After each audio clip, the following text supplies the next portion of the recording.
তরুণীদের উন্নয়নে কাজ করার প্রত্যয় ব্যক্ত করেছেন ফরিদপুর-3 আসনের বিএনপি মনোনীত ধানের শীষের প্রার্থী চৌধুরী নায়াব ইউসুফ। রোববার দুপুরে ফরিদপুরে হাজী শরীয়তুল্লাহ বাজারে জনসংযোগকালে চৌধুরী নায়াব ইউসুফ এ প্রত্যয় ব্যক্ত করেন। বলেন, গোটা বিশ্বে নারী পুরুষ কাঁধে কাঁধ মিলিয়ে কাজ করছে, তাই নারীদের পুঁথিগত এবং কর্মমুখী শিক্ষার মাধ্যমে দক্ষ করে গড়ে তুলতে হবে এবং কর্মসংস্থানের ব্যবস্থা করে উন্নয়নে সাপোর্ট দিতে হবে।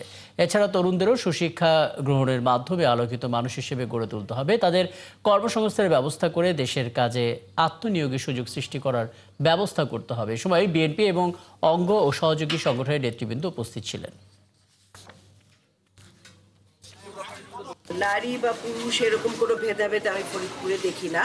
কিছু দল আছে তারা নারী নেতৃত্বের কথা বলে, কিন্তু আমি মনে করি এখন এমন এক যুগ এসেছে যখন নারী পুরুষ সমান অধিকার নিয়ে কাঁধে কাঁধ মিলিয়ে কাজ করছে সারা পৃথিবীতে এবং বাংলাদেশে এবং ফরিদপুরে।